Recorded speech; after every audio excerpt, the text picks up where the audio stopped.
Je suis Anestelle Dalpon, artiste-auteur, romancière, prête-plume et officiante de cérémonies poétiques. Je vois le monde en images et je danse avec les mots. Seule ou avec mes invités, je fais briller des histoires.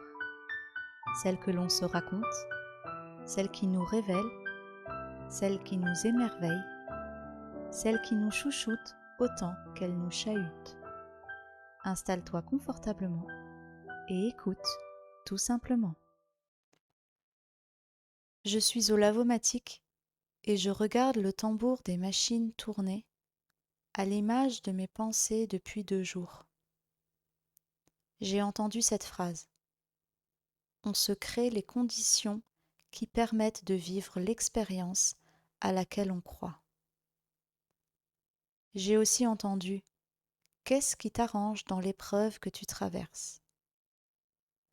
Je regarde en moi et je sens que ça s'agite. Ma situation est inconfortable. J'ai l'impression d'être dans une série de problèmes qui m'empêchent de savourer pleinement les changements et les choix différents que je suis en train de vivre. Alors, qu'est-ce qui m'arrange au fond? Quelle est cette croyance qui se cache en dessous de cette expérience où je me sens lasse, fatiguée et même en colère de tout ce qui se déroule? Qu'est-ce qui m'arrange?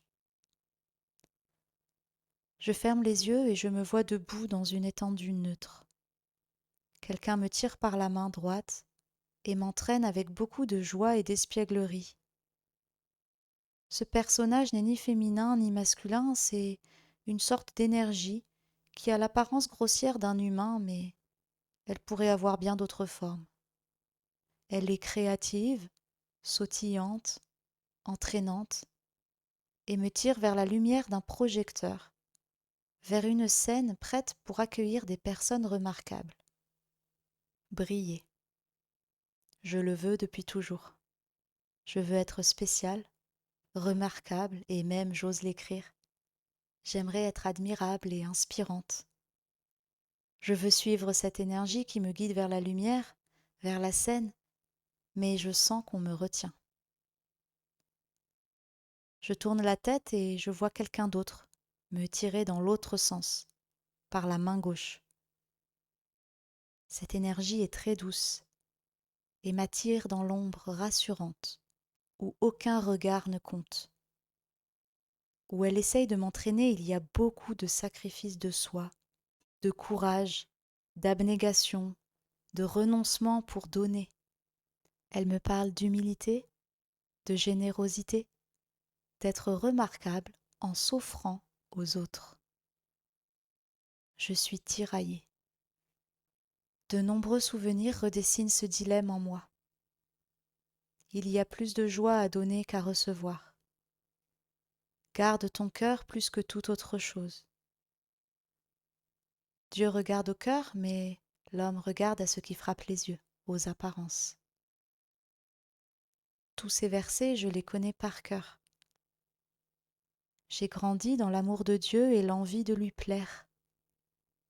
Et les seuls exemples de personnes admirables et remarquables qui ont été mes modèles sont des personnes qui ont tout sacrifié pour Dieu et les autres, comme si la seule humilité et générosité valable étaient liées avec cet esprit sacrificiel. Je réalise qu'être courageuse, pour moi, est lié à l'endurance de la souffrance, à la résilience face à une vie difficile où l'austérité se confond avec la simplicité. Ma vie défile devant mes yeux et, dès que j'ai eu l'âge de faire mes premiers choix importants, à partir du lycée, ma vie est un enchaînement de souffrances physiques et émotionnelles. On dit de moi que je suis courageuse parce que, malgré tout ce que je traverse, je suis encore debout. Je deviens remarquable par mon endurance dans la souffrance. Mes expériences viennent confirmer ma croyance tordue.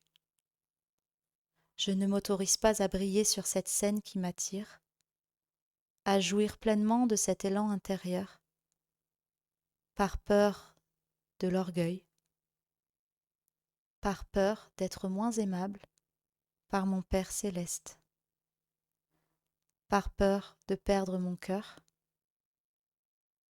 par peur de dilapider, par peur de me dilapider dans des futilités, dans de la superficialité. J'ai peur d'être tiède. Inconsciemment, comme très souvent, j'ai placé un ou entre deux possibilités au lieu d'un et. Briller ou faire preuve d'humilité. Être remarquable ou être courageuse. Me mettre sur le devant de la scène ou me sacrifier. Bien sûr, j'ai eu des sursauts parce qu'une étoile intrinsèquement veut briller et trouve des moyens détournés. Je porte cette envie dans mon prénom, Anne-Estelle. Estelle, c'est l'étoile. Il y a des années, on a même loué mon esprit de sacrifice.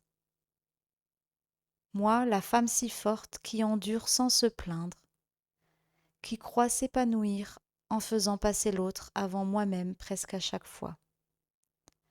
Moi, la femme qui traverse les nombreuses tempêtes et qui fait des choix différents, comme l'école à la maison, alors que je suis malade, la vie nomade et minimaliste, tenir 10 ans avec sa micro-entreprise alors que c'est la galère en continu. Mais je suis dans ce schéma, tiraillée entre ces deux forces qui m'attirent chacune dans une direction opposée.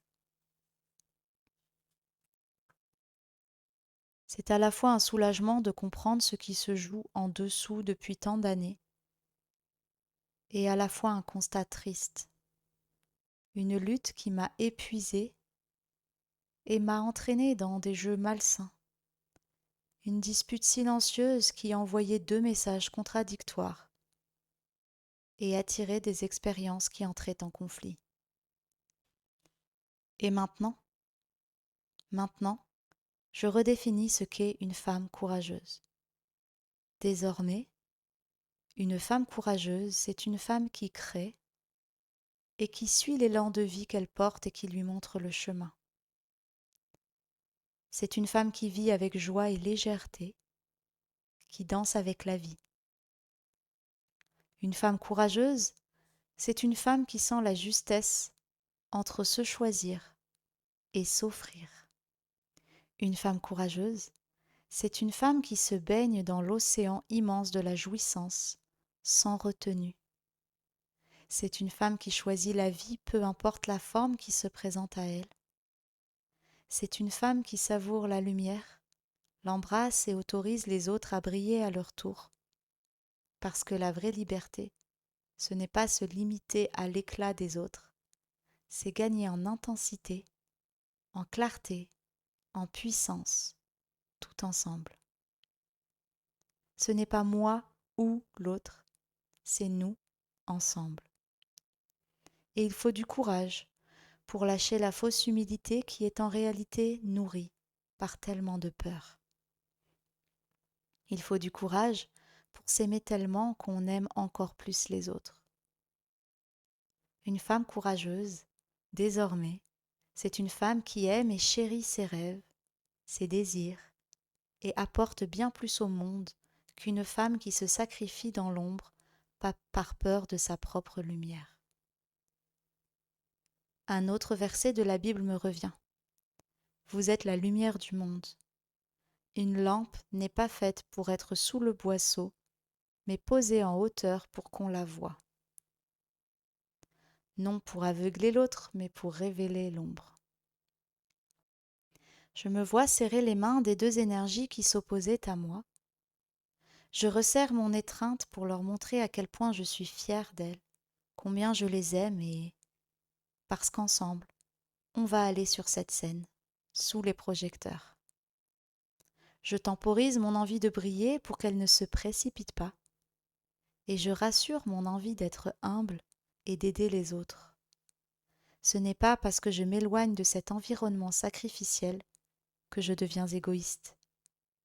Je reste cette femme qui aime aider qui prend plaisir à voir les autres bien.